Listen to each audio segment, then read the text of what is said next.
ingenieros químicos y ambientales y petroquímicos de Pichincha. Los llamamos andino porque tenemos presencia de compañeros de Colombia, de Perú, de Bolivia, de Paraguay. También está ahora el compañero del Colegio de Ingenieros Químicos de allá, con cual compartimos nuestras actividades.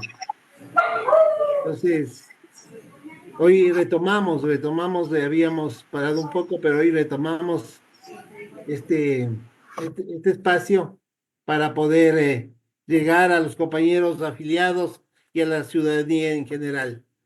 Esta noche tenemos al ingeniero Eduardo Benalcázar, es un ingeniero químico, especialización en refinación y petroquímica, tiene un MBA en estrategias empresariales, especializado en producción de gas y petróleo, tiene 30 años de experiencia en lo que es operación y administración de yacimientos petroleros. También tenemos al ingeniero Carlos Baldión, es presidente del Colegio de Ingenieros Mecánicos de Pichincha, es ingeniero politécnico de ingeniero mecánico de la Politécnica Nacional, es magíster científico en la Universidad de San Francisco de Quito, máster en dirección de empresas constructoras en la Politécnica de Madrid, evaluación de proyectos y peritajes técnicos, modelación y simulación, tasación, etcétera. Repotenciación de la casa de máquinas del oleoducto Transecuatoriano Sote, Papayac, Tabaez, El Salado, Lumbaki y Lago Agrio en el año 1995. Compañeros que están conectados, la bienvenida. Este es un webinar donde vamos a analizar la problemática del campo Sacha, hoy que está tan de moda y que tanta gente dice tantas cosas, pero el Colegio de Ingenieros Químicos, conjuntamente con el presidente del Colegio de Ingenieros Mecánicos, pensamos en que la información tiene que ser técnica y en beneficio de la ciudadanía.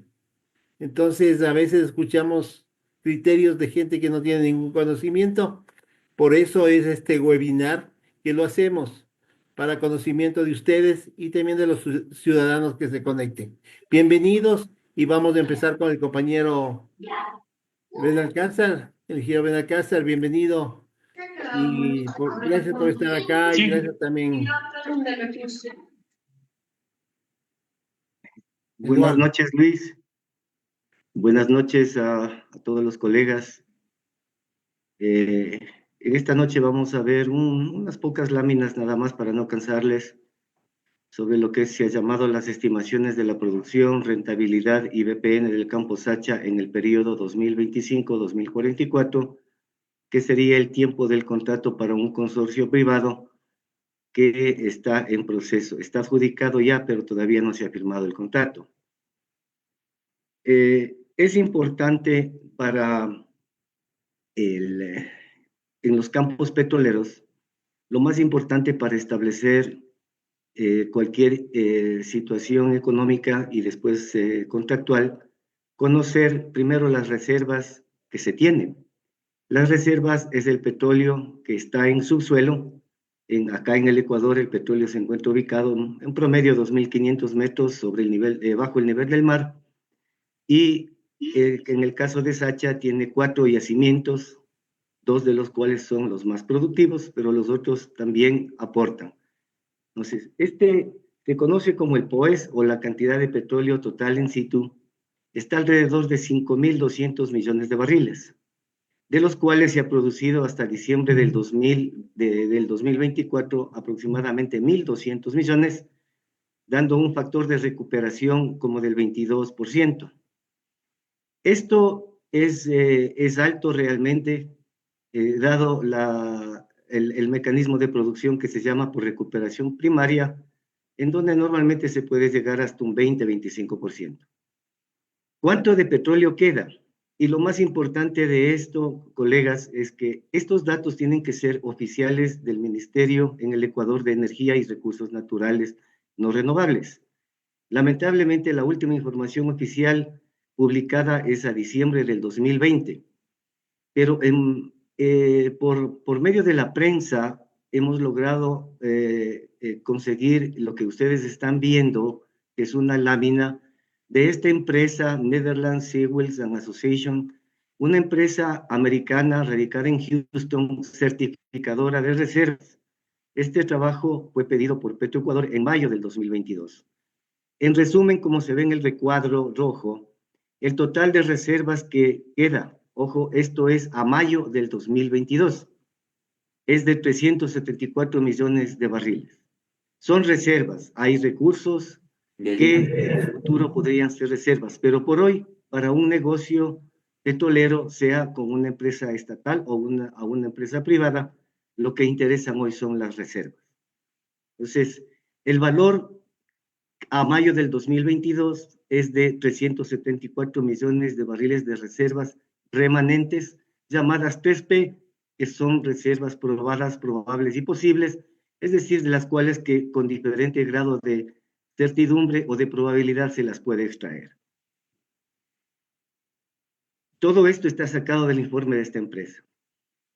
En esta lámina se ve ya el análisis económico que han hecho esta empresa, y es importante analizar aquí esto que dice ingresos netos futuros.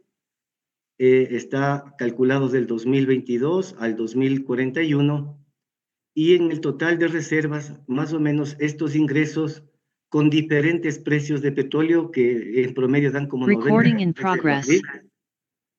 de 29.259 millones de dólares. Durante 20 años, estos serán los ingresos netos brutos estimados por esta empresa, con un costo de capital de 661 millones y con gastos de operación de aproximadamente 2.600 millones. Con una tasa de descuento del 12% que ellos consideran para sus cálculos económicos. A ese tiempo se tenía un BPN de 14.941 millones. Esto quiero que quede en mente muy claro. Estos datos son a mayo del 2022. Esta es una curva típica de producción de los yacimientos petroleros. En la curva negra está la producción. Cuando hay inversión, la producción se incrementa. Inversión aquí quiere decir básicamente perforación de pozos. Cuando la perforación de pozos y el número de pozos perforados supera la declinación, porque hay que tener en cuenta que todos los yacimientos petroleros, sean de gas o de petróleo líquido, con el tiempo declinan, están encerrados o es un sistema volumétrico finito. Entonces, a medida que se hace inversión y se supera la curva de declinación, la producción normalmente sube hasta un tope, a un máximo, que en este caso fue estimado en 96.000 barriles por día, y luego, si las inversiones ya se terminaron o no se realizan, empieza una curva de declinación que normalmente varía entre el 5 y el 10% en los campos del oriente ecuatoriano, hasta el año 2041, que han estimado en 15.300 barriles por día. Esta es la curva típica de los campos petroleros en general en el mundo y en particular en el Ecuador. En la curva verde está aquí el costo del precio de venta del petróleo. Este petróleo tiene una densidad API de 24 y se le considera un valor bueno o acá en el Ecuador, y varía de $90 para el año 2022 hasta más o menos 99,6 dólares, que le toman como constante desde el año 32 hasta el año 41. Para hacer los cálculos económicos, estas son las dos variables más importantes: la producción en el tiempo y cómo la evaluadora, sea una empresa certificadora en este caso, o una operadora privada o estatal, considera el valor del precio de venta del crudo, que está en función de la variación del WTI en el tiempo. Ustedes han de haber escuchado que el WTI o el precio del petróleo en el futuro tiene una altísima incertidumbre y básicamente depende de factores geopolíticos. Ojo con esta curva, sube, baja y luego declina. Acá lo que hemos hecho es una actualización desde enero del 2025. Desde mayo del 2022 a diciembre del 2024 ya se han producido 70 millones de barriles. Es decir, este momento en Sacha existen aproximadamente 305 millones de barriles. Entonces, ya estamos en un nuevo escenario, porque lo anterior fue como una estimación anterior, pero debemos actualizar para ver qué nos espera en el futuro con las nuevas reservas. Y aquí hay que tener cuidado porque muchos actores políticos o de profesionales están tomando las cifras anteriores y con eso están diciendo cuál es la rentabilidad que tendría Sacha en el futuro. Acá lo que hemos hecho es actualizar para estimar qué valor de producción de reservas y BPN vamos a tener en el futuro. La curva azul es interesante. Ustedes pueden ver que en el año 2021 Sacha tuvo un promedio, de 63,000 barriles, 63,800, y hasta el 2024 se subió a 76,980. Esta curva, aquí hubo inversión. ¿Qué inversión hizo Petroecuador en este tiempo? Está aquí en esta tabla, ¿no? Se perforaron 57 pozos los 3 últimos años en un promedio de 18 pozos. Se hizo un número de trabajos de mantenimiento de los equipos de subsuelo, básicamente bombas electrosumergibles, que en inglés se les conoce como workover, en un promedio de 152 trabajos por año. ¿Y qué inversión se hizo? Básicamente perforación, alrededor de 150 millones de dólares en los últimos 3 años. Este fue el pasado. ¿Qué se espera en el futuro? El consorcio ofrece incrementar la producción a 100,000 barriles. Entonces, lo que se hizo fue ajustar el número de pozos a perforarse, y normalmente se hace entre los 3 o 5 primeros años, el número de pozos por año estimado, estos trabajos, y con una producción mínima de 500 barriles por pozo, porque eso es lo que se espera tener para que sean técnica y económicamente rentables con este petróleo de 24 API. Si hay menos o si hay más, bueno, le podemos tomar esto como un promedio. Pero para llegar a los 100,700 barriles, esta es una estimación, se necesitan perforar alrededor de 102 pozos con 500 barriles por pozo. Entonces, la curva negra igual va a seguir como el azul, incrementándose mientras haya estas actividades de inversión o de perforación, hasta un tope, y luego viene la declinación normal si es que ya no hay más inversiones. La curva azul, esta es importante y quiero que tengan en cuenta, esto es lo que se llama la curva base, es decir, esta es una estimación asimismo de que si no se hace inversiones, como ahorita está pasando en el ITT, ya no hay perforación por tema de la consulta, entonces solamente se tendría esta producción. La diferencia entre la curva azul y la curva negra es la inversión que se ha realizado y la incremental de producción, que está definido por la curva verde. En resumen, la curva verde más la curva azul da la curva negra. En estos 20 años se recuperarían 391 millones de barriles de reservas. Pero acuérdense que habíamos hablado que solo existen 305. Es decir, estarían faltando 90 millones adicionales. ¿De dónde se obtienen? Aquí la inversión ya va a tener que ir a trabajar en lo que se llama la recuperación secundaria o terciaria, o recuperación mejorada, que significa inyectar agua para presurizar el reservorio. Estos reservorios básicamente con el tiempo pierden presión, y es necesario, a través de la inyección de agua o agua con ciertos químicos, presurizar y hacer un barrido interno dentro de los reservorios para sacar reservas. Entonces, aquí no está considerado básicamente las inversiones por recuperación secundaria o terciaria que tendrían que hacer para poder llegar a los 391 millones, y poder llegar a esta producción de 100,000 barriles. ¿Qué es lo que ha ofrecido este consorcio, no? Aquí las curvas básicamente corresponden a los ingresos netos, a la renta bruta, a la roja, y al BPN año por año calculado con los siguientes valores. Un precio de crudo oriente para 24 PI de promedio del año 24 fue de 71. Acuérdense que la curva que hizo esta certificadora en el año 2022 tenía un promedio de $91. Aquí estamos haciendo con 71 y por eso los números van a variar. Esto, como son estimaciones, va a depender de la cantidad de petróleo que se recupere por año y del precio del barril de petróleo en ese año o en los subsiguientes 20.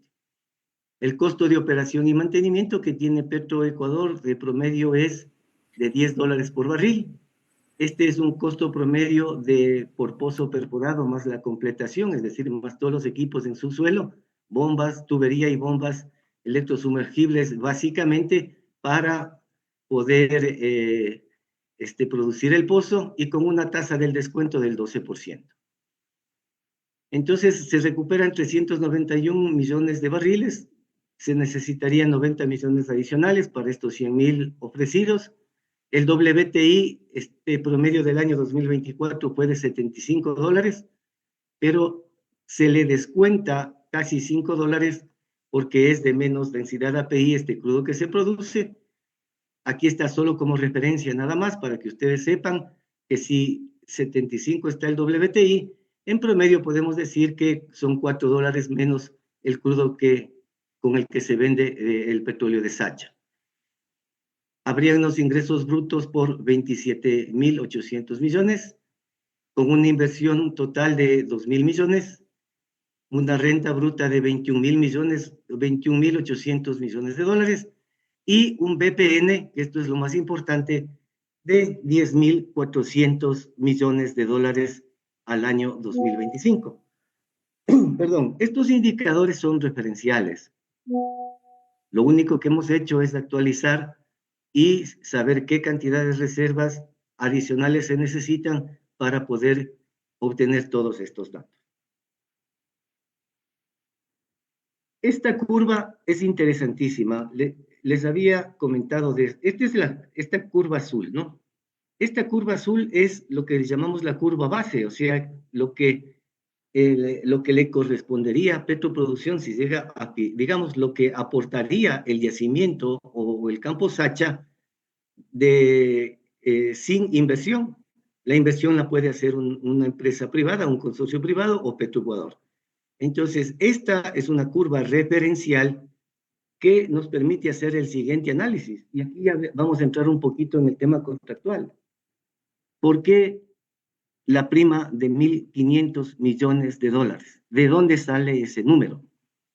Particularmente, yo soy muy activo en la red X o Twitter y mi objetivo es siempre hacer este tipo de análisis como el que ustedes están viendo y preguntarles a las autoridades, al gerente, a los gerentes, a los ministros o al presidente directamente.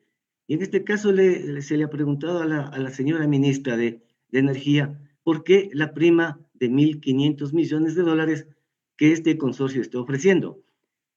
Y aquí vamos a hacer una aclaración especialmente para los colegas que están fuera del país.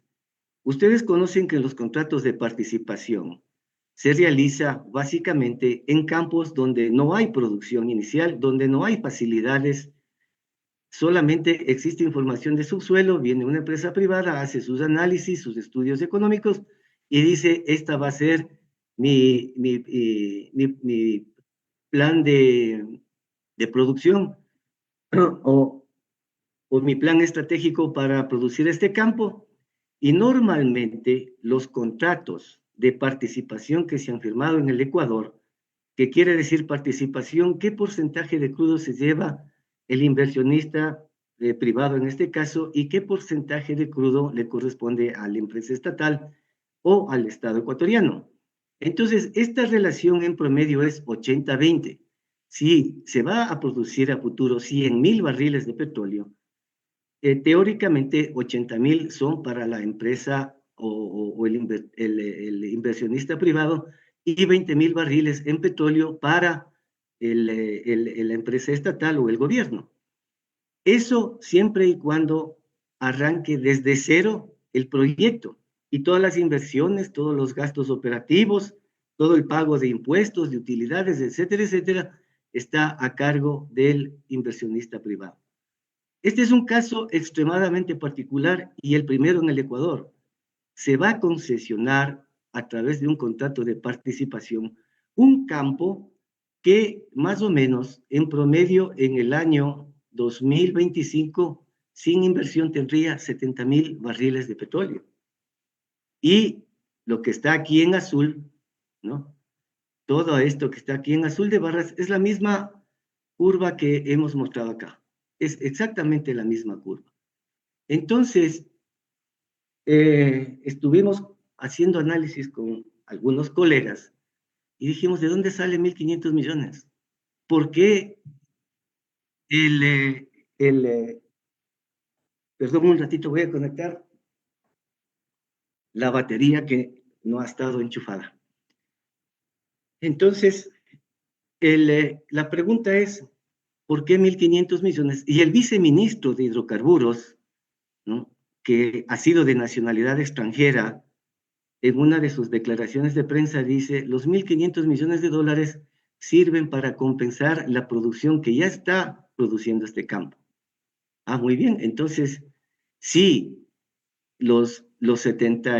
hoy está produciendo 76,000 barriles Sacha. En promedio, sin inversión, el 2025 será de 70,000 barriles. Entonces, esos 70,000 barriles, si no se invierte, solamente se hace mantenimiento de los pozos, de las bombas, de los equipos en superficie, tendría este comportamiento que está dado aquí en la curva de barras. Y si consideramos solo el costo operativo, que significa mantener esta producción de $10 por barril, que es lo que en promedio ha producido o ha gastado Sacha en el 2024, tendríamos una renta bruta de 14,679 millones de dólares, con un precio de $71 el barril, de lo que habíamos estado haciendo las consideraciones anteriores, a una tasa del 12% de descuento. El BPN sería de 7,300 millones de dólares. Entonces, técnicamente y teóricamente y económicamente, lo que debería estar pidiendo el gobierno a este consorcio es, oiga, tienen que darme 7,300 millones de dólares, no 1.500. Y creo que esta es una de las incógnitas más grandes o de los problemas más grandes en la que está metido el gobierno. ¿Por qué pide 1.500? Porque probablemente eso le pueden dar, si no le dan hoy hasta las 11 de la noche, como 9 de la noche, como les puso la pistola en la cabeza el presidente al consorcio, no hay contrato y no hay 1.500 millones de dólares. Ojalá no se dé, porque deberíamos recibir 7,300, sin considerar, ¿no?, los activos de subsuelo y superficie que tiene el campo Sacha y más otros activos y pasivos. En resumen, eso quería mostrarles, colegas, a ustedes en términos de curvas de producción, de rentabilidades, para que se tenga una idea clara de lo que se está, teniendo como concepto básico general. No sé si hay alguna pregunta para pues ya seguir con el webinar, Luis.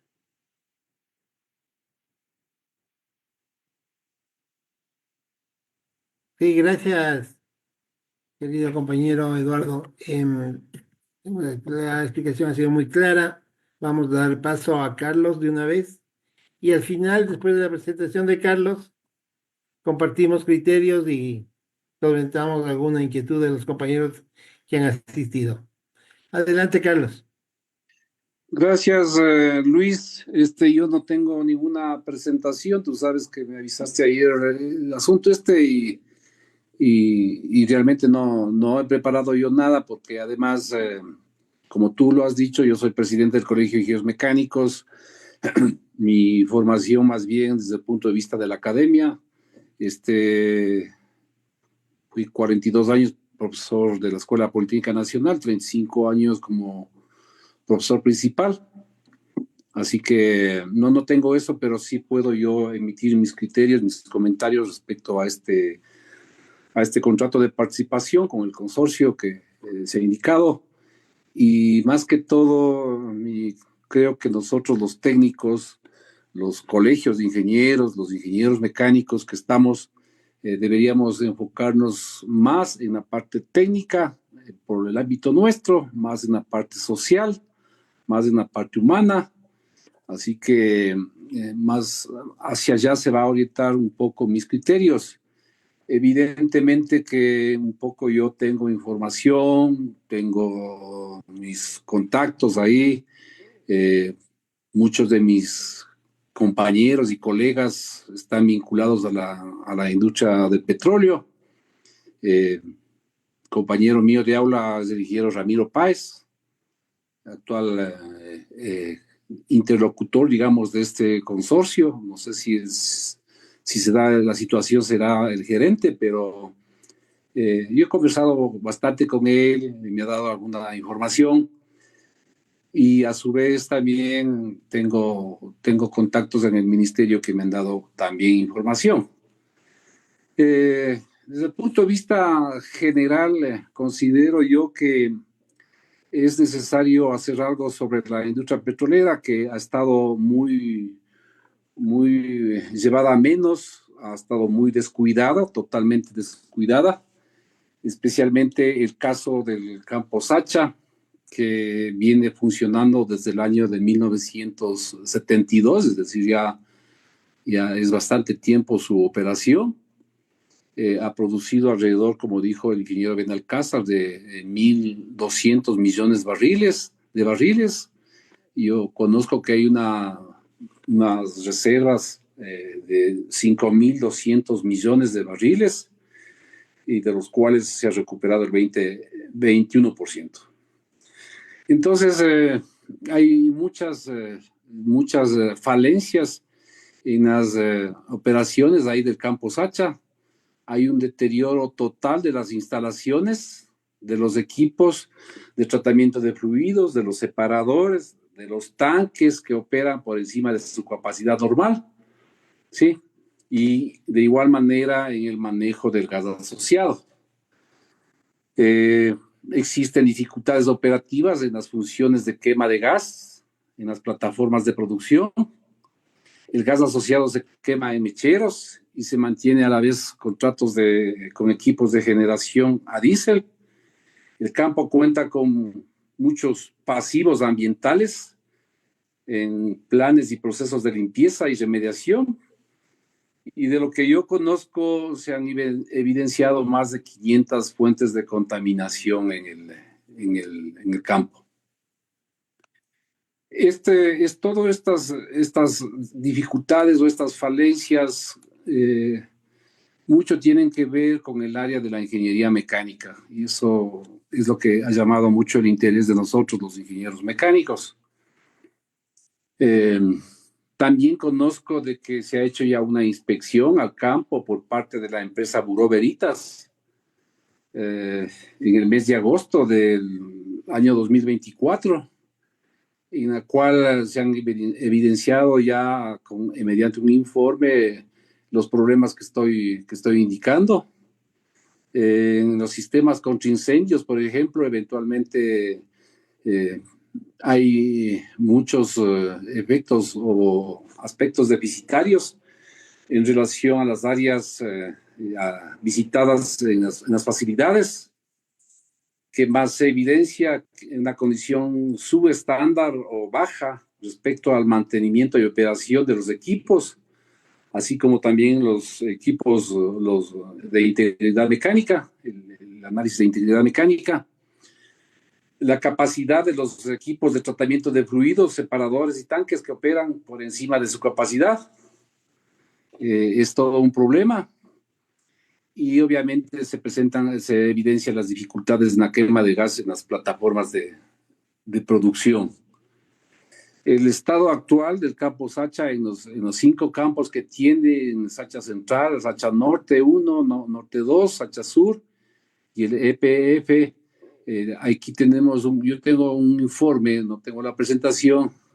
En el Sacha Central, por ejemplo, hay un sistema de producción obsoleto.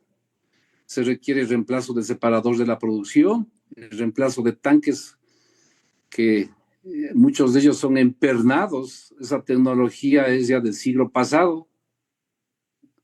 pero existen estos tanques. En el Sacha Norte se requiere la reparación de los separadores por bajos espesores. Eso evidentemente ha de ser por efecto de la corrosión. Reemplazo de los colectores, reemplazo de los tanques empernados en el Sacha Norte, en el Sacha Norte 2, sistemas de producción obsoleto. Se necesita incorporar una unidad de medición en los tanques de fiscalización. Las piscinas API presentan fisuras en los pisos y paredes. En el Sacha Sur, sistemas de producción obsoletos, reparación del sistema de gas y sistema de bombeo. Se requiere una planta de tratamiento de agua. Y el EPF 198, repotenciar el sistema de deshidratación, reingeniería del sistema de manejo de gas, repotenciar el sistema de tratamiento y transferencia del crudo. Bueno, sé que las paredes, los techos de los tanques de almacenamiento están ya no solo con corrosión, sino están fisurados, están rotos, están perforados. El 60% de los tanques están categorizados con severidad alta. ¿Sí? Severidad alta significa riesgo inminente y pérdida de contención, que implica afectación al personal, inclusive medio ambiente y producción. Estoy hablando de las condiciones de Sacha, con información absolutamente fidedigna. El 48% de los separadores están categorizados con severidad alta nuevamente. ¿Sí? ¿Qué más? Los sistemas contra incendio, terrible. El funcionamiento está categorizado con nivel de riesgo catastrófico tipo E. El riesgo catastrófico tipo E significa que es un potencial de pérdida catastrófica, probabilidad de ocurrencia frecuente. Los campamentos tienen falta de mantenimiento, sistemas de tratamiento de aguas grises y sistemas de agua potable no cumplen su función. Bueno, entre otros problemas, esa es la situación. En cuanto a los aspectos ambientales, el estado actual del bloque 60 presenta fuentes de contaminación con pasivos ambientales. Petroecuador inició actividades de remediación en el año 2005 a través del proyecto de la Amazonía Viva. Hasta la fecha se han remediado 188 fuentes, quedando todavía pendientes de lo que habíamos indicado, alrededor de 500. Eventos ambientales desde 2016, fecha de retorno de operación de Petroecuador, se han producido 342 eventos ambientales, derrames en diferentes niveles, la mayoría de ellos asociados al mal estado de la infraestructura, emisiones gaseosas también, en referencia sobre la eliminación gradual y progresiva de los mecheros. El Ministerio de Energía ha desarrollado el reglamento para reducir progresivamente la quema rutinaria del gas asociado y actualmente se han desmantelado 19 mecheros de los 101, quedando pendiente 82 mecheros. Bueno, estoy yo un poco enunciando los problemas de la realidad del campo Sacha, lo cual, bueno, además también el sistema de control. El campo Sacha no tiene un sistema de control, no hay escada, ¿sí? Para las plantas de proceso y los pozos productores. Eso en ingeniería es terrible, que no tenga eso. El mantenimiento de la producción es con las justas que se mantiene esto. Así que un poco eso es lo que yo les puedo indicar respecto a la condición del campo Sacha, respecto a la necesidad de la intervención en ese campo, ¿sí? No puede ser justo para el país que se siga manejando por parte de la empresa Petroecuador de esa manera este campo, esa riqueza que tiene el país, ¿sí?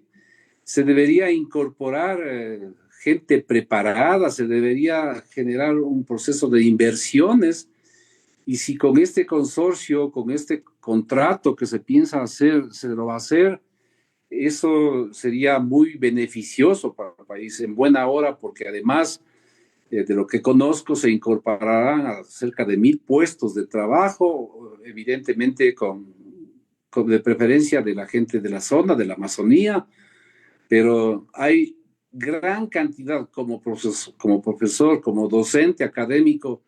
Realmente es penoso ver a los ingenieros recién graduados que no tienen trabajo, muchísimos no tienen trabajo y que les toca emigrar, ¿sí? Siendo que salen con una gran preparación y que pueden ellos aportar realmente en estos problemas. Eh, ¿Qué más? Tengo conocimiento que el contrato también incluye un centro de investigación que se lo instalaría o se lo desarrollaría en una de las universidades de Santa Elena, en un centro de investigación precisamente del petróleo, en la cual permitirá formar nuevos técnicos ahí, lo cual es absolutamente beneficioso para el país. No me quiero yo entrar en una parte económica necesariamente o directamente. Sé que inicialmente hay una participación 20-80, es decir, 80 para la compañía y 20 para el Estado, pero eso sin considerar un montón de cosas, sin considerar aspectos como el pago de los impuestos, sin considerar la liquidación de los empleados de Petroecuador, entre otras cosas, o sea, muchos aspectos, lo cual se revertiría esta cantidad, ¿no? Y no sería el 80-20 y de pronto es al revés, ¿no? Es 20 con lo que se quedaría la empresa y el 80% con lo que sería el beneficio para el Estado.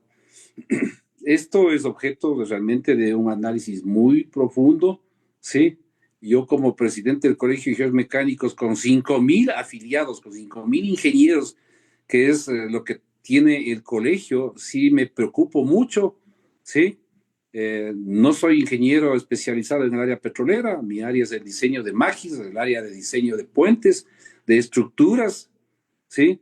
Pero soy el interlocutor, el portavoz de lo que pensamos nosotros los ingenieros mecánicos y que definitivamente, si es en términos generales, nosotros apoyamos la delegación, porque esto es una delegación para el mantenimiento y operación del campo SACH. Eso que debe quedar absolutamente claro. No estamos dando ninguno de los activos, nada del Estado, es una delegación por un tiempo definido, ¿sí? Para repotenciar precisamente este campo, para repotenciar y hacer ya realmente un desarrollo técnico y tecnológico ahí, para que exista transferencia de tecnología, que tanto es lo que necesitamos, lo que nos quejábamos siempre, porque aquí se hicieron un montón de proyectos emblemáticos en los cuales nosotros, los técnicos, éramos meros observadores, ¿sí? Porque no había la transferencia de tecnología, desgraciadamente así fue, y por eso salieron lo que salieron esos proyectos que tienen muchísimas falencias. Entonces, aquí yo creo que con este primer delegación o con esta primera participación de la empresa que tendría aquí, la empresa privada, se repotenciaría o se iniciaría un proceso de repotenciación de todo lo que es la industria petrolera aquí en el Ecuador, ¿sí? De todo lo que es subir la producción, qué sé yo, solo en este caso, en este proyecto se habla de subir la producción a los 100.000 barriles diarios, lo cual sería muy beneficioso para el país. Es decir, hay aspectos colaterales que hay que tomarlos muy en cuenta, ¿sí? Y en base a eso hacer un análisis realmente del beneficio que significaría para el país. Eso es lo que yo les puedo manifestar respecto a este proyecto. Como les indiqué, debido a la invitación que me hizo mi amigo Luis, y aquí he expuesto yo mi criterio. Gracias. Gracias, Carlos. La verdad que súper importante porque no sé si, bueno, felicitarte por tus contactos que han hecho, te han pasado toda la problemática del campo. Creo que aquí habemos algunos ingenieros que estuvimos por Sacha hace 30 años. Entonces, y la verdad que me sorprende que no se hayan cambiado ni tanques ni intercambiadores en la estación central. Entonces, sí, como tú dices, el país no conoce muchos detalles de este análisis que tú acabas de hacer.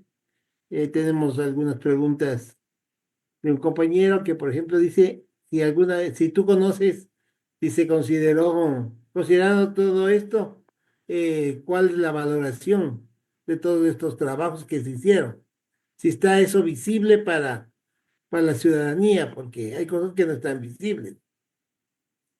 Mm, con sinceridad, Luis, no conozco eso, no tengo yo esa información a la mano. No sé si tiene el ingeniero Benalcázar tal vez ese dato, pero yo no dispongo. Sí, la verdad que creo que ese es el gran problema de la ciudadanía, ¿no? O sea, y de los compañeros que están aquí presentes, que muchos no conocemos la situación real del campo Sacha. Manejamos, maneja a los periodistas y la gente que opina, manejan datos muy superficiales sobre valor y piensan que todo es beneficio, no se hace un análisis de lo que es. Y bueno, con criterio acá, en este grupo que estamos, sabemos lo que es un campo y toda la estructura de equipo que existe, ¿no? Y todas las cosas que hay que cuidar, ambiente, comunidad, especialmente y los riesgos que esto representa estar insertado ahí en la joya de los hachas. Bueno, compañeros, ¿alguna pregunta para Eduardo, para Carlos? Luis, Roque, bienvenido también, le veo que está ahí. Luis, si me permites Sí, un comentario. sí, claro. Sí, le quiero agradecer al ingeniero Valdeón por la información que nos acaba de proporcionar. Realmente es penoso, porque yo trabajé hasta el 2016 en lo que era Petroamazonas. Empecé mi trabajo en el año 87, después del terremoto, en tratamientos químicos. Trabajé como 10 años o 20 años en el campo, en todo lo que son las facilidades. Tuve la oportunidad de conocer toda la tecnología que dejó Texaco y después la tecnología que implementamos en el bloque 18 con Petrobras. Y cuando estaba en el campo y después en Quito administrando el bloque 18, que ese ha sido mi experiencia laboral básicamente, pude conocer los otros campos del bloque 16, donde trabajó Roque, y yo el bloque 12, 15 de la OXI, para comparar las tecnologías. Y obviamente uno aprende cuando trabaja en este tipo de empresas. A mí me apena muchísimo porque de los comentarios que yo he recibido, ya estoy 8 años afuera prácticamente de la industria, ya jubilado, y sí he escuchado comentarios de cómo se ha deteriorado ese compromiso de responsabilidad operativa y técnica que debe tener el gerente de campo en el campo y lo que se les llama el gerente de activo, que vendría a ser un gerente de producción de un bloque en Quito. Y es una pena porque se ha llegado a la situación actual. Obviamente no se puede trabajar así. Hay estándares, la industria responde a estándares de la ACTM, de la API, para poder evitar tragedias o accidentes o incidentes, peor si con afectación a personas o al ambiente. Sí me da pena y me da coraje al mismo tiempo, porque no éramos así. Los que fuimos gerentes y trabajamos hasta el 2016, 2017 en lo que era Petro Amazonas, hoy la gerencia de exploración y producción, peleábamos, luchábamos, hasta por último remendábamos para evitar que esto suceda. De todos modos, lo que hay en superficie se lo puede cambiar, se lo puede mejorar, y obviamente Petroecuador, si se queda operando ese campo, no puede seguir así. ¿Por qué se dan estas cosas? Porque lamentablemente, desde hace muchos años y desde hace varios gobiernos, los gerentes de las empresas como Petroamazonas, luego Petroecuador y los ministros han sido escogidos desde el punto de vista político y no desde lo que debe ser la experiencia, el conocimiento y básicamente una preparación técnica económica para que administren los yacimientos. Lo más importante, ¿no? Lo que está en superficie y lo que se debe hacer, si sigue Petroecuador, lo tiene que hacer ya, porque eso puede llevar a generar catástrofes, pérdidas de producción y más conflictos sociales y ambientales que lo único que van a hacer es seguir rechazando por parte del pueblo o de las comunidades aledañas hacia la industria extractiva en general.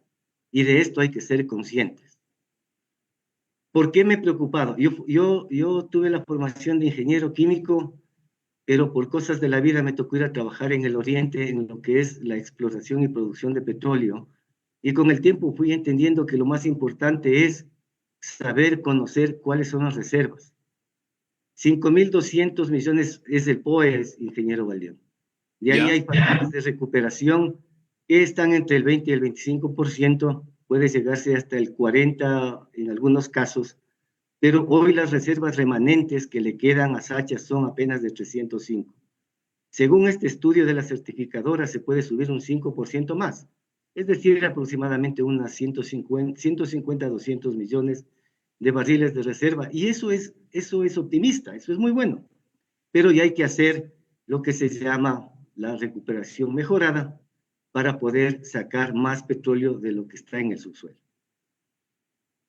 Hay unos dos factores que quiero poner en la mesa para que aclare un poquito más este tema del contrato.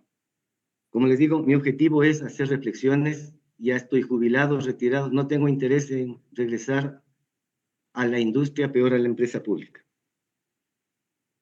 El contrato en crudo, en participación, en promedio va a tener 80% para la empresa o el consorcio privado y 20% para Petroecuador.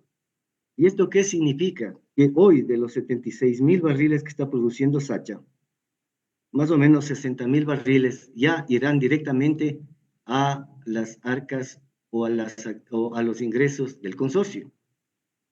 Esos 60.000 barriles, multiplicado por $60 por barril, son como 3.65 millones por día que ya no tendrá de ingresos del Estado ecuatoriano.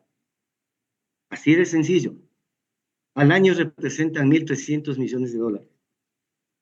Obviamente, el consorcio ha dicho que va más o menos de lo que justo ha hablado el ingeniero Páez a la prensa en algunas intervenciones, ha dicho que la renta o el BPN que va a recibir Petroecuador a lo largo de los 20 años es de 10.600 millones de dólares. Entonces, eso hay que comparar con lo que Petroecuador podría hacer y saber si es un buen o mal negocio. Pero sí es preocupante que la participación en crudo ya no vaya al Ecuador, ya no vaya al gobierno, porque eso va a disminuir las exportaciones inicialmente y en el tiempo, si es que no se logra subir la producción, esto es crudo oriente, crudo en promedio 24 API que sirve para refinar. El país hoy actualmente necesita 160.000 barriles de petróleo por día para la refinación. Está estimado, independiente de lo que suceda con Sacha, que en el 2038 ya tendremos solo crudo para refinar. Eso también son unas estimaciones que hemos hecho, porque un país petrolero como objetivo debe tener el mayor autoabastecimiento de combustible, que se llama seguridad energética, para primero no depender de países externos, como ya le sucedió a Europa con el gas natural, y segundo, para abaratar costos y dejar de gastar. Por favor, escuchen bien esta cifra. Petroecuador, en los 2 últimos años, ha gastado, no es inversión ni costo, ha gastado 6.000 millones de dólares en importación de derivados. Con respecto al gas asociado, me dio pena hoy ver el informe de Petroecuador, en donde dice que Sacha produce 24 millones de pies cúbicos de gas asociado, muy rico, para sacar GLP, básicamente, y gas residual para gas combustible. De esos 24 millones, 18 millones quema, y apenas 3 millones le entrega a la planta de GLP en Shushufindi, que apenas trabaja con un 44% de capacidad por falta de abastecimiento. Entonces, seguimos patojos, seguimos con problemas, seguimos teniendo gerentes que de sobrinos les pasaron abuelitos de la noche a la mañana, seguimos teniendo ministros que no son capaces de implementar proyectos o contratos para aprovechar no los 18 millones de Sacha, 85 millones de pies cúbicos que se queman en el oriente. Y peor, con lo que nos acaba de comentar el ingeniero Bayón, que las facilidades estén en ese estado. No éramos así hasta el 2016. Gracias, Luis. Gracias a ti, Eduardo. La verdad que con la reflexión de Eduardo vemos, vemos más, más fuerte la necesidad de que vengan, que la empresa ayude, porque vamos deteriorando cada vez más las cosas y la verdad que uno soñaría que todo el petróleo sea para el Ecuador y que el Ecuador tenga mucha plata para invertir en los campos que, como tú mismo dices, se han venido deteriorando. Y la situación ahora ha llegado a un término donde creo que a nivel de gobierno están pensando en que ya es una necesidad forzada. Bueno, eso como información para los compañeros. No sé si Roque tal vez quieres intervenir. Buenas noches, ingeniero Luis, buenas noches, ingeniero Eduardo, ingeniero Valdión y compañeros todos. Bueno, lo quiero felicitar al ingeniero Eduardo Benalcázar por la exposición. Les quiero comentar nomás una experiencia personal que tuve en el año 2014. Yo trabajé hasta el año 2017 como gerente del campo Sacha, ¿no? Y recuerdo pues que con la crisis del petróleo, con la caída de los precios del petróleo, en el año 2015, en esa época, como Operaciones Río Napo, le entregamos a la ex Petroamazonas 27 millones de barriles de petróleo. Y por la crisis económica pues, que existía en el país, en Petroamazonas no nos pagaron ese rubro que correspondía a la entrega de los 27 millones de barriles, pero, pero esos 27 millones de barriles generaron una renta para el Estado ecuatoriano en esa época, en el año 2015, de 1.200 millones de dólares. Obviamente que habían caído los precios del petróleo y más o menos, sacando cálculos, pues en promedio con el crudo de 24 API que indicaba el ingeniero Eduardo Benalcázar, con un promedio de 44.4, ya les digo, se produjeron 27 millones de barriles en el año, con una producción promedio de 73.900, porque es importante mencionar que con Operaciones Río Napo nosotros llegamos a alcanzar casi los 76.000 barriles de petróleo diario, ¿no? Y la ventaja ¿cómo es de esta empresa fue que prácticamente las ganancias que obtuvieron las invirtieron en la construcción de plataformas y en la perforación de pozos. Cuando yo me hice cargo del campo, pues teníamos 208 pozos con bombeo electrosumergible ya y más o menos unos 22 pozos con bombeo hidráulico. O sea, se había transformado prácticamente en la producción del campo Sacha, que siempre fue con bombeo hidráulico a bombeo electrosumergible. Y también, pues en ese año se pretendió también realizar la venta del campo Sacha. Y recibimos visitas de compañías como Baker, Schlumberger, compañías también, algunas compañías de China. Bueno, en definitiva, se optó por abortar la venta porque en ese año el campo Sacha, porque teníamos el menor costo de producción, le generó ingresos al país por 1.200 millones de dólares. Y todos los otros campos de Petroamazonas, ya con la caída del precio del petróleo habían generado 500 millones, porque ya, por ejemplo, el campo Chuchupindi, que ha tenido una alta producción, ya se había firmado un convenio con la compañía Schlumberger para la producción de ese campo, ¿no? De servicios específicos se llama esto. Como igual en el caso de Auca, todavía no se había firmado, pero con la caída del precio del petróleo por tener en Sacha el costo de producción más barato había generado 1.200 millones. Y todos los otros campos de Petroamazonas en esa época generaron apenas 500 millones de dólares.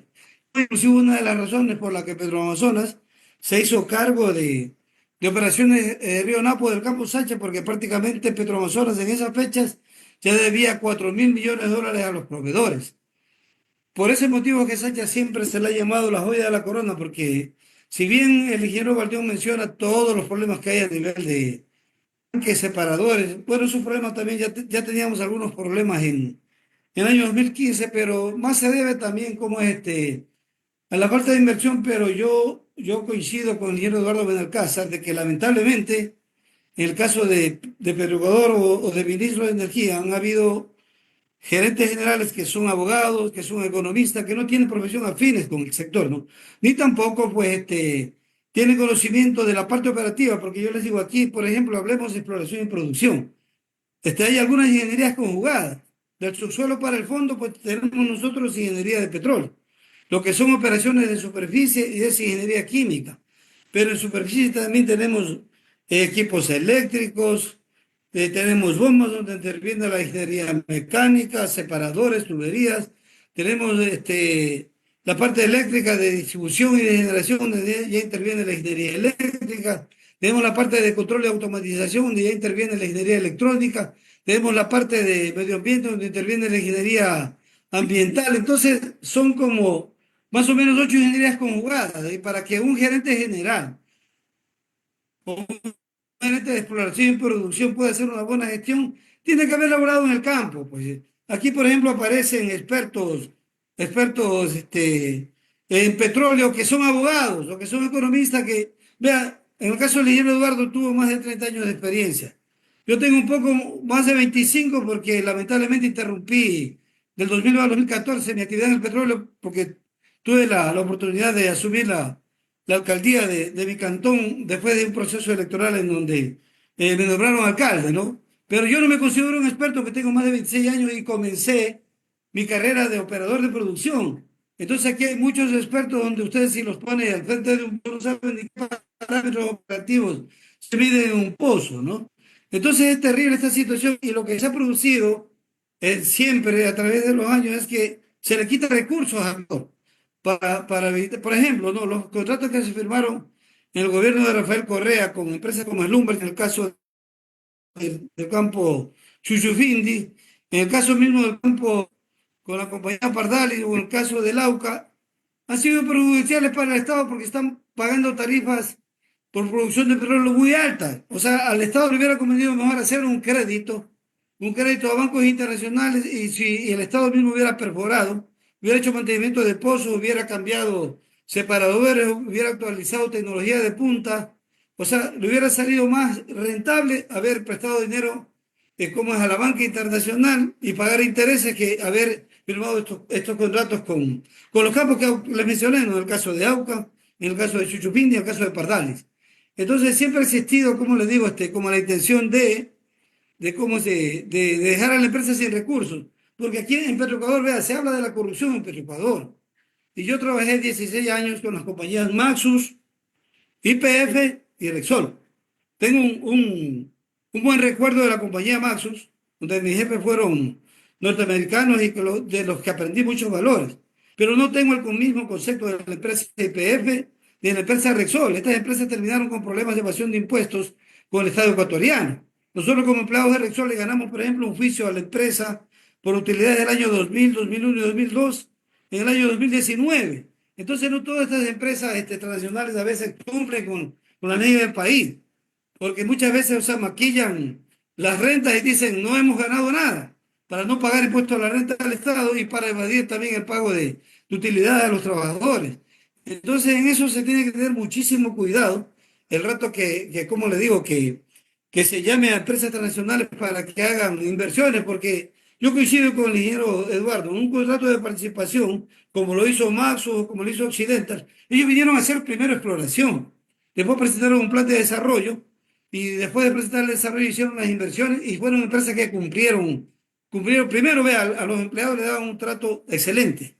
Nosotros teníamos el mejor salario, el mejor menú en el campo, pero estas empresas también pagaban el 25% de impuesto a la renta al Estado, sin evadir impuestos, y también pagaban utilidades a los trabajadores. O sea, eran empresas que cumplían con las leyes del país. Pero no ocurre eso con todas las empresas. Y hay inclusive también muchos bufetes de abogados privados que se prestan para y se ofrecen de voluntarios a estas empresas para evadir el pago de impuestos. Entonces hay que tener mucho cuidado, ¿no? En ese sentido, sí, es importante, como le digo, que se analicen las cifras como lo ha hecho el ingeniero Eduardo Benalcázar, quien dice, bueno, en vez de los 1.500 millones, él dice, deberían de pagar de entrada 7.300 millones. Yo en realidad no he hecho cálculos económicos, pero sí les puedo garantizar que definitivamente pues Sacha es la joya de la corona y es el campo inclusive más noble que tenemos en la Amazonía, ¿no? El que menos problemas de corrosión tiene, porque por ejemplo hay campos como Chuchupindi, que tenemos muchísimos problemas de corrosión, tenemos por ejemplo acumulación de sólidos en tuberías, en tanques, en separadores, etcétera. En Sacha, en cambio, no hay ese problema, ¿no? En la mayoría de los casos se les dejó construido la Texaco, que tienen más de 50 años operativos. Y esa es la bendición de Campo Sacha. Por ejemplo, cuando yo trabajé en Sacha a los 3 años, el único problema de corrosión que tuve fue una línea de crudo por corrosión externa. Pero en líneas de producción yo nunca tuve problema de corrosión, como le digo, interna, ¿no? Porque es un campo muy noble. Inclusive la producción de agua no tiene ni muchas propiedades ni corrosivas ni incrustantes, ¿no? Entonces, comparado con otros campos donde sí tenemos problemas, como el caso del Libertador o el caso, por ejemplo, del bloque 16, donde yo trabajé 16 años, el campo que operó Maxus y PF Rexol, donde, por ejemplo, hacíamos un control rutinario semanal de envío de chanchos para mantenimiento de las líneas de agua, por las líneas de producción y líneas de crudo, y teníamos unas bacterias sulfato reductoras que, pese al mantenimiento que hacíamos, se nos comían la tubería y cada 5 años había que renovar la tubería completa, ¿no? Acá en Sacha no hay esos problemas. Ese campo en realidad es una bendición de Dios, ¿no?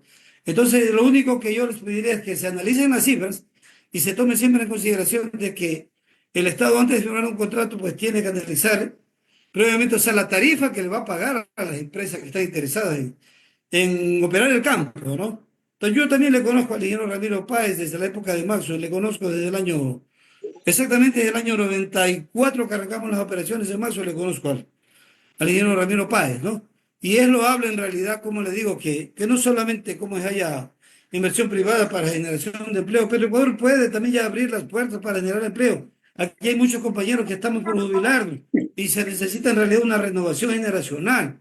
Y en todas las áreas, yo estoy hablando de la parte de petróleo, de ingeniería química, de mecánica, de eléctrica, de electrónica, de metal. Se necesita una renovación que sí las hacen las compañías privadas, ¿no? Entonces, con esos comentarios nomás, compañeros, quiero también aportar un poco más a este análisis, ¿no?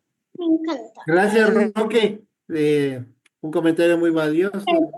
Toda la vida en los campos. Sí, la verdad es que la empresa privada, sí, no todas tienen línea recta de configuración con la parte legal, tributaria de los mismos ecuatorianos. Entonces, hay que tomar en cuenta en eso también. Ojalá podamos hacer llegar esas novedades a los ministerios. No sé si hay algún otro compañero que quiera opinar, preguntar. Héctor parece que está ahí. Mucho gusto, Héctor Pazimiño les saluda, colegas. Gracias, Héctor.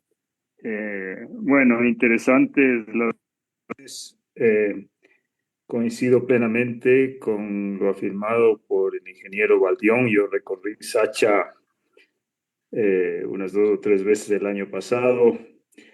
Yo inicié mi carrera profesional en la industria hace 40 y pico de años y tuve la suerte y el privilegio de diseñar e instalar el sistema de levantamiento artificial con fluido motriz en Sacha en la época del consorcio CP-Texaco. Así que es un campo que lo conozco. Tenía un par de preguntas para el ingeniero Benalcázar, por favor. Yo me uní al webinar un poquito tarde. Veo que hacía un cálculo del valor presente neto con lo que se llama la curva base de producción. Quería preguntarle, y me parece que la cifra que mencionó era de 7.300 y esa cifra la comparó con los 1.500 millones de prima de entrada. ¿Es correcto mi entendimiento? Buenas noches, ingeniero Pazmiño. Sí, porque cuando un periodista le preguntó al viceministro de Hidrocarburos por qué los 1.500 millones de dólares, el viceministro dijo que era para compensar lo que Sacha estaba produciendo. Esas fueron sus declaraciones, porque realmente yo no conozco a fondo los contratos de participación. He escuchado a otras personas que dicen que se puede recibir una prima en este tipo de contratos, y la pregunta que nos hacíamos algunos colegas es, ¿por qué 1.500? ¿De dónde sale ese número? Y decidimos hacer una evaluación de cuántas reservas, y este dato es importante, que no lo manifesté. En la curva estaba de que más o menos la curva base recupera 240 millones de barriles en los siguientes 20 años. Si usted le considera una declinación del 7%, con un costo, acá es importante el costo del barril, que se tomó de $71, que fue el promedio de venta del 2024, al 12%, que es lo que el consorcio toma como tasa de descuento.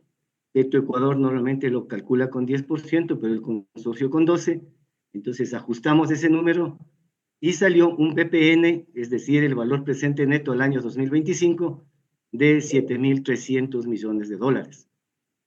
Eso es lo que nosotros estamos manejando, ¿no? Que debería recibirse y sin considerar los activos de subsuelo y superficie, porque como usted sabe, este es un contrato especial, es diferente. Este contrato de participación que se está intentando realizar en el campo de Sacha no es como los que se firmó en los años 90 con empresas directas. De acuerdo. Bueno, sobre la base de lo que usted me dice, un par de comentarios. Ese valor presente neto calculado por usted me dice que utiliza las reservas remanentes, seguramente aquellas mencionadas por la auditoría de reservas de Netherland Azur, me parece que es la compañía que hizo esto. La declinación del 7% es bastante parca, diría yo. Sacha tiene una declinación de 15% ahora. Y una de las cosas que me parece que se ha soslayado, el ingeniero Baldión señaló los problemas en superficie, pero tenemos en Sacha problemas serísimos a nivel de los yacimientos.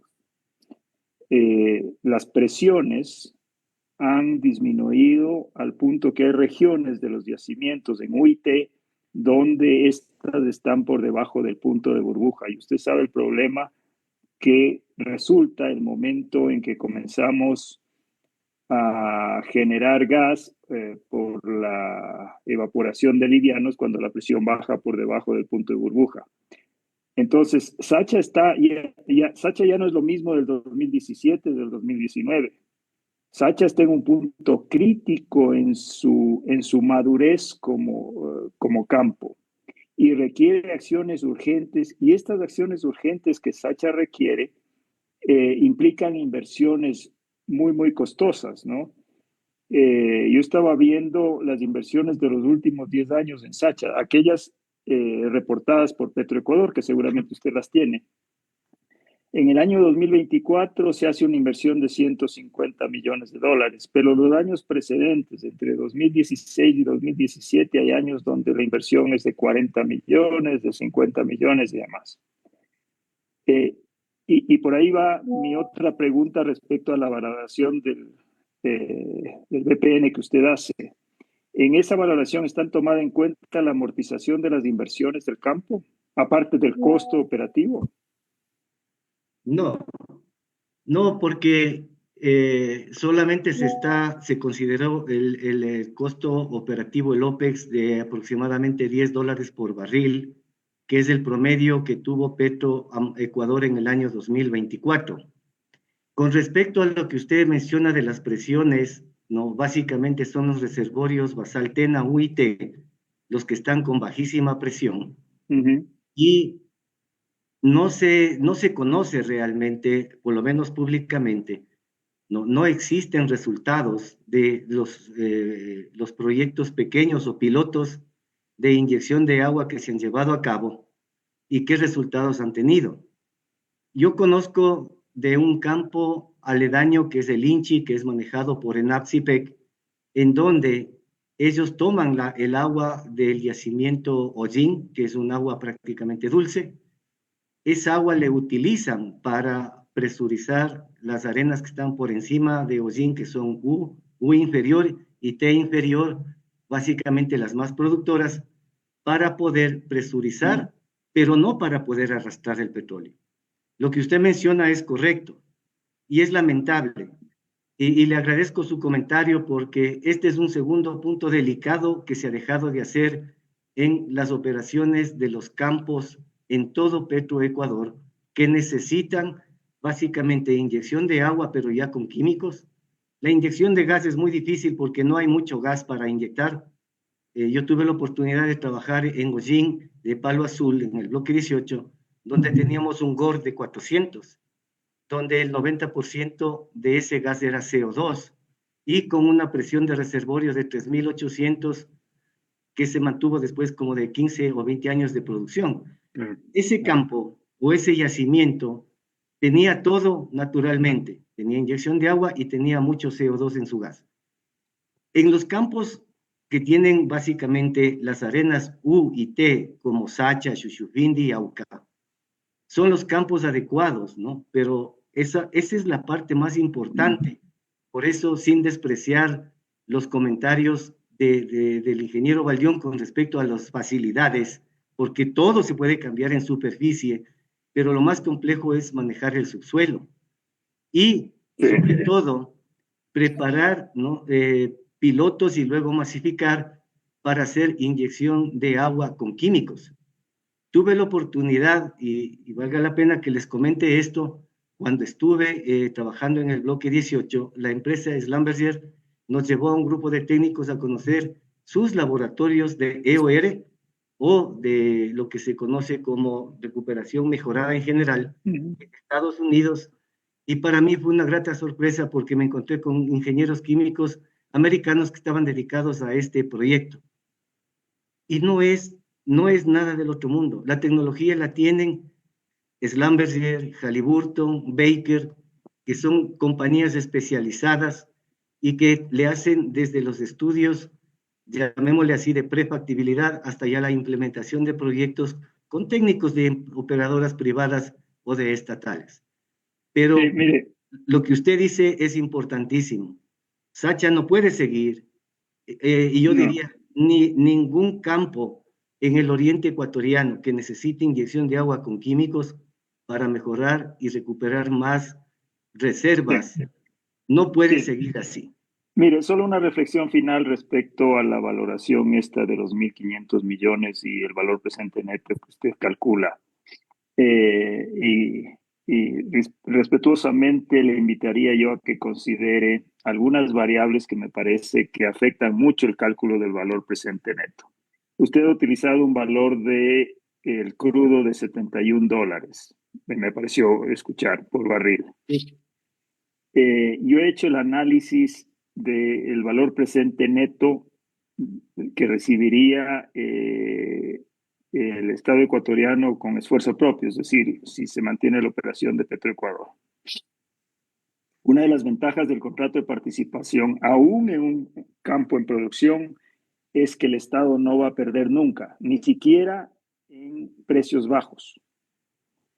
Por debajo de $50 el precio del barril de Sacha, la compañía o la contratista pierde dinero, por debajo de $50. Entonces, es muy importante tomar en cuenta que si miramos los ciclos de precios que se han dado en el mercado internacional, esos valores son muy probables, ¿no? Son muy probables a futuro, dada el altísimo incremento de suministro de crudo a nivel internacional. Eso por un lado. Entonces creo que eso sería una sensibilidad importante en su análisis, porque solo a $71 por barril y sin tomar en cuenta la amortización de las inversiones y con una declinación de apenas del 7%, el valor que usted está sacando me parece que es bastante optimista. Ese es un comentario simplemente abuelo de pájaro, diría yo. Ahora, los 1.500 millones de dólares, lo que son en realidad, y esto desgraciadamente no se ha explicado de manera adecuada, me parece, por parte del Ministerio de Energía. Los 1.500 millones de dólares son un anticipo a ingresos de Petroecuador que yo considero corresponderían más o menos a unos 3 años de operación de Sacha a los niveles actuales, ¿sí? Porque más o menos por año es entre 500 y 600 millones la renta neta que le deja Sacha al Estado. Entonces, ese es un anticipo a ingresos a riesgo 100% de la contratista, fíjese usted. Yo he estado mirando a nivel internacional los valores de prima de entrada que se pagan en áreas como costa afuera del Brasil, en campos donde tenemos pozos de 10,000 barriles por día o más. Y esas primas de entrada en ningún caso superan en promedio unos 800 millones de dólares. Y yo le apostaría a una cerveza que si mañana se hace una licitación para Sacha y vienen las empresas más importantes del mundo, ninguna le va a ofrecer una prima de entrada como la que se ha planteado en esta negociación. Lamentablemente, como se ha mencionado en este interesante seminario, la política siempre nos gana. El contrato o esta negociación o esta delegación seguramente se la va a aniquilar esta noche por una imposición que, en mi opinión, tiene un carácter netamente político. Esta delegación o este proceso de delegación ha generado demasiado ruido político. Y entonces ahora se busca darle de baja con una imposición, porque la adjudicación que se le hizo al grupo Sinopetrol por escrito establece un plazo de 30 días laborables para la firma del contrato y para la entrega de la prima de entrada. Usted comprenderá que nadie, ni siquiera cuando uno va al banco y hace un préstamo por $5,000, le entregan la plata y le dicen, venga mañana a firmar, ¿no es cierto? Hay muchos procesos de aprobaciones, especialmente en el caso de los chinos, pues que es tan vertical la estructura, ¿no es cierto? Se necesitan muchas aprobaciones. Hay aprobaciones de bancos, constitución de fideicomisos, porque normalmente lo que se hace en estos casos es se constituye un fideicomiso y donde se alimenta ese dinero, y el rato que se firme el contrato, pues el fideicomiso tiene la instrucción de entregar el dinero al beneficiario. Entonces, aquí me parece que se ha violentado un proceso que es absolutamente vinculante, porque una adjudicación por parte del COL estableciendo fechas y demás establece un precedente legal, y ese riesgo existe en el presente caso, ¿no es cierto?, de que esto genere problemas para el país. Yo consideraría que la solución es, uno, enriquecer la discusión y les felicito por este conversatorio, pero otro es darle una pausa para que la política no se meta en esto. Aquí se han utilizado cifras al azar y coincido con ustedes que hay muchos expertos que han hecho una plataforma de experticia a base de pizcas de conocimiento sobre la realidad de la industria. Y no quiero dar nombres, pero me refiero a los más connotados expertos que han aparecido en entrevistas en los últimos días, en los últimos 15 días, que dicen barbaridad y media. ¿no? Entonces, yo creo que sería sano que se ponga una pausa a este proceso para que se analice adecuadamente las ventajas o no. Conozco que el Ministerio de Finanzas hizo una valoración pormenorizada de los cálculos económicos. Y estos valores que le menciona a usted en cuanto a la participación neta del Estado, en general son muy beneficiosos. Tendemos a incurrir en este error de pensar que lo que importa es la distribución de la producción de crudo. Lo que importa es la distribución de la renta. Yo le aseguro que si usted me propone a mí que yo solo me beneficie de la producción sobre una curva base, y todos sabemos que una curva base es siempre equivocada, ¿no? Porque es una proyección a futuro que desconoce las realidades que se dan en la práctica. Si alguien me propone que yo sobre una curva base oferte 1.500 millones de prima de entrada, le voy a decir que no, porque no me dan los números, ¿sí?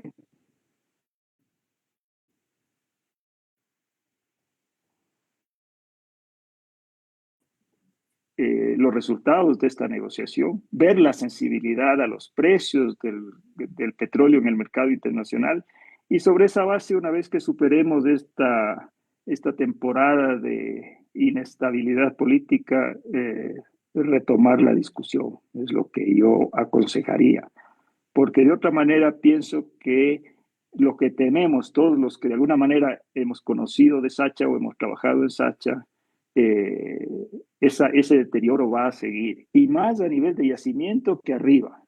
Lo de arriba es lamentable, es penoso. Estoy seguro que si una operadora privada tuviera esas condiciones operativas, ya lo hubieran ahogado en expedientes administrativos por parte de la ARCH.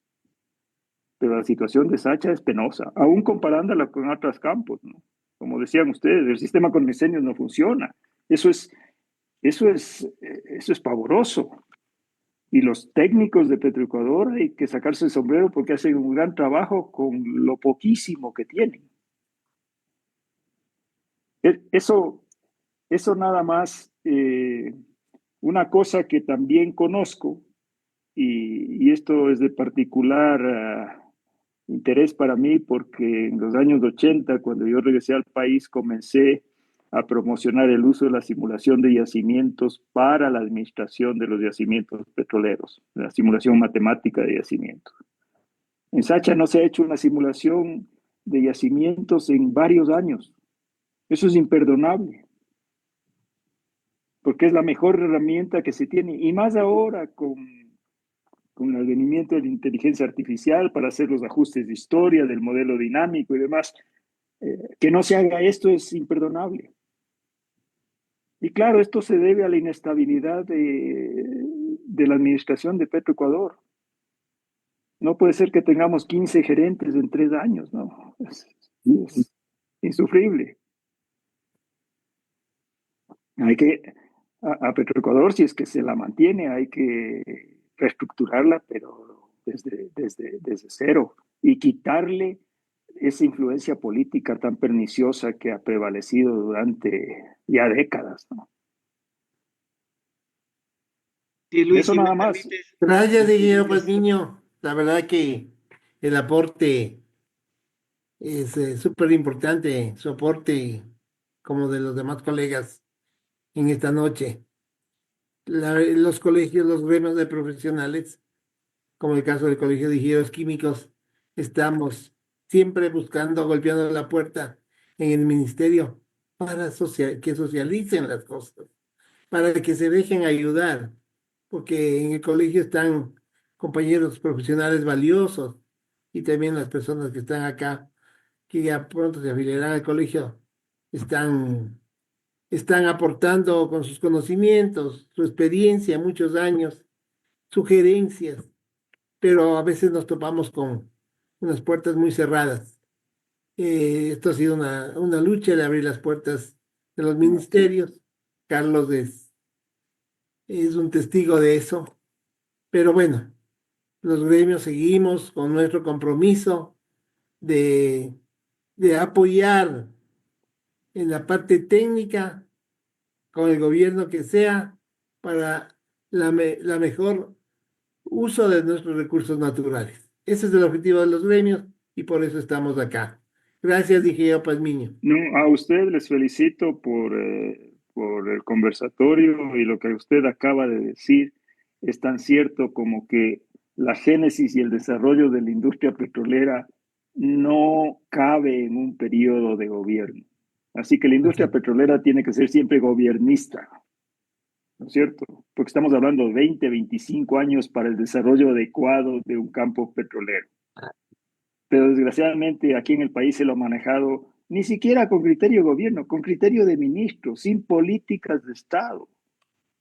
Yo he considerado durante muchos años, y ya me cansé sinceramente, sobre la necesidad de tener una visión estratégica sobre nuestra industria de hidrocarburos. Mire, aquí se han hecho barbaridades producto de la conveniencia política.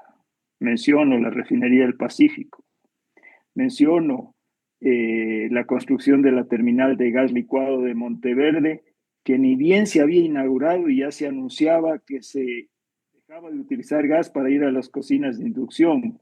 Es decir, aquí no ha habido planificación, los proyectos son resultado de la coyuntura. Y creo que en esto los colegios profesionales tienen una gran labor que desarrollar. Muchas gracias y buenas noches a todos. Gracias, ingenieros. Gracias. Bueno, vamos a dar por terminado este conversatorio. Desde luego agradeciendo su presencia, agradeciendo a nuestros invitados y a los que han participado acá. Todos los martes tenemos los conversatorios, estamos en la red. Esta presentación queda grabada en la página web del colegio, si alguien quiere revisarla. Les dejo un abrazo y los mejores Luis, deseos. Creo que la posición del ingeniero Palmiño es la más correcta, hacer un espacio de la parte política para luego que pase, porque hay un boom de comentarios y de cosas que se van de todo concepto técnico que tenemos. Gracias, Luis. Luis, si me permites un minuto nada más. Sí, sí, ¿Me escuchas, Luis? sí, sí te escuchamos. Solo dos comentarios rápido. El ingeniero Pazmiño ha hecho unas reflexiones muy importantes. La primera es que estos análisis que se han presentado son análisis determinísticos. ¿Qué quiere decir eso? Que está hecho solamente con una variable en el tiempo. En la industria petrolera se hacen análisis probabilísticos, dependiendo de los diferentes grados de certidumbre o probabilidades de recuperación de reservas, de la variación del WTI, etcétera, etcétera. Y lo segundo, lo lamentable es que toda esta información la hemos tenido o la hemos conocido por la prensa. Y ciertos datos que han emitido la ministra, el viceministro, básicamente datos sueltos, y eso es grave. En un contrato en donde se están hablando de miles de millones de dólares, no se puede manejar así. Es penoso que esto haya pasado y por eso tanta variación en datos, en análisis, que lamentablemente a todos nos han llevado a este tipo de confusiones. Gracias, Luis. Gracias, amigos. Espero que esta presentación en algún momento llegue a donde tenga que llegar para que los gremios sean tomados en cuenta como, como organizaciones responsables con la ciudadanía y con el Estado. Gracias. Gracias, compañeros. Nos vemos el próximo martes. Nos vemos, Luis. Gracias. Gracias, Gracias, gracias. Carlos. Gracias, Luis. Gracias a todos. Gracias, muy fructífero. Gracias, Pablito.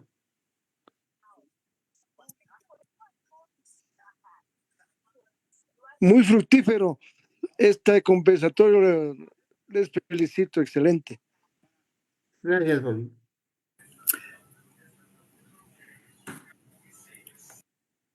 Gracias, Roque.